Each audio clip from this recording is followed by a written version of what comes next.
राधे राधे बंधुओं, बहुत स्वागत है आपका इंडिया न्यूज के डिजिटल प्लेटफॉर्म पर।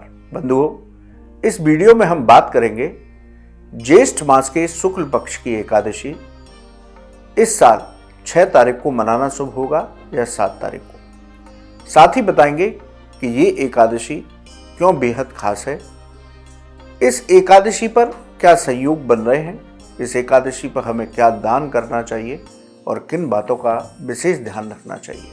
बंधुओं, ज्येष्ठ मास परम कल्याणकारी मास है और सनातन धर्म में एकादशी व्रत सबसे बड़ा व्रत बताया गया।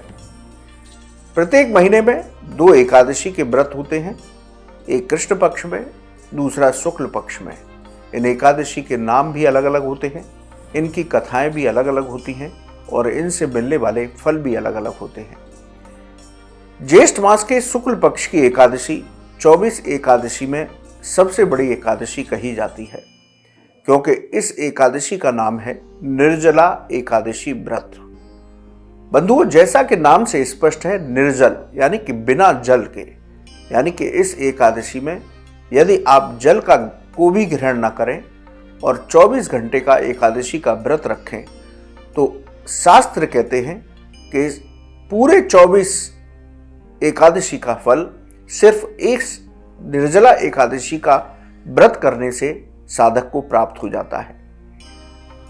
अब बात करते हैं कि इस एकादशी का व्रत इस साल 6 जून को करें या 7 जून को। देखिए बंधुओं, 6 जून को एकादशी रात 2:15 पर शुरू होगी। एकादशी का समापन 7 जून को सुबह 4:47 पर होगा।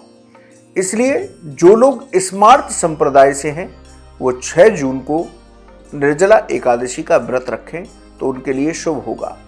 वहीं वैष्णव संप्रदाय के लोग 7 जून को इस एकादशी का व्रत रखें। जो लोग 6 जून को व्रत रखेंगे उनका व्रत का पारण 7 जून को होगा और 7 जून को जो लोग व्रत रखेंगे उनका पारण 8 जून को होगा। इस एकादशी की शास्त्रों में विशेष महिमा बताई गई। शास्त्र कहते हैं कि इस एकादशी का व्रत रखने से व्यक्ति को सभी पाप कर्मों से मुक्ति प्राप्त होती है। उसके सभी संकट इस एकादशी को करने से समाप्त होते हैं।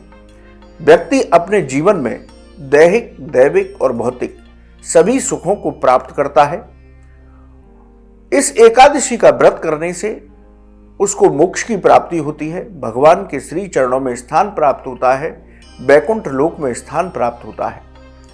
बंधुओं, इस एकादशी का व्रत करने से व्यक्ति को राजसु यज्ञ के समान फल की प्राप्ति होती है, स्वर्ण और गोदान के बराबर फल की प्राप्ति होती है। जो लोग पूरे श्रद्धा भक्ति के साथ इस व्रत को करते हैं उनको स्वर्ग लोक में स्थान प्राप्त होता है। इसलिए निर्जला एकादशी का व्रत हमें बहुत संयम के साथ करना चाहिए।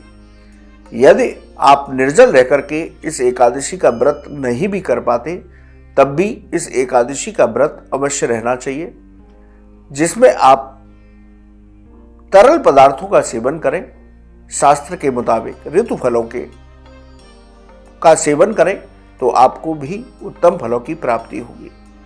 बंधुओं, निर्जला एकादशी के दिन हमें सूर्योदय से पहले स्नान करना चाहिए, व्रत संकल्प लेकर के पूजा उपासना करनी चाहिए।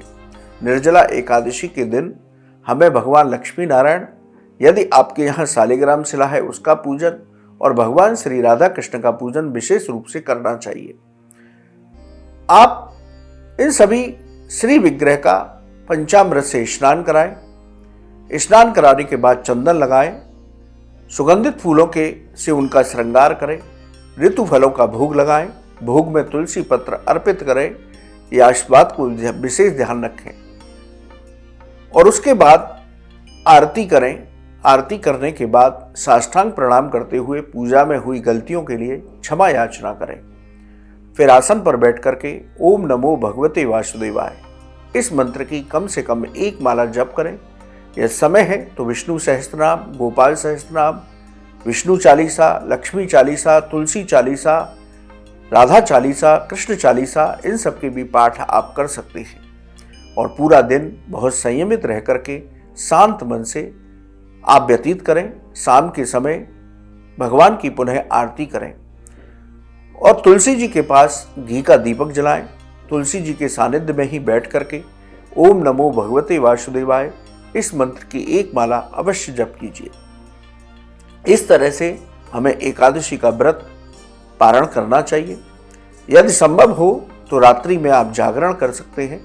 रात्रि जागरण करने से विशेष फलों की प्राप्ति होती है। तो इस विधि से हमें निर्जला एकादशी के दिन व्रत पूर्वक भगवान लक्ष्मी नारायण की उपासना करने से उत्तम फलों की प्राप्ति होती है। हमारी सभी मनोकामनाएं पूर्ण होती हैं।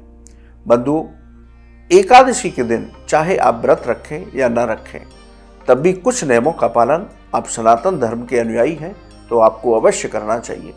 एकादशी के दिन आप चावल का सेवन न करें, किसी भी तरह के तामसिक भोजन से बचें, लहसुन प्याज का सेवन न करें।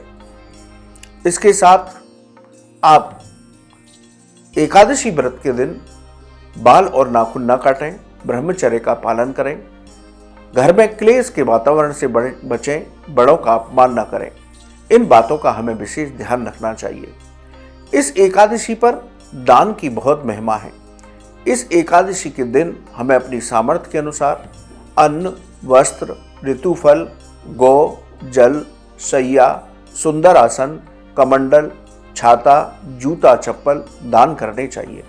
इसके साथ ही पशु पक्षियों के लिए भी अन्न और जल की व्यवस्था करनी चाहिए।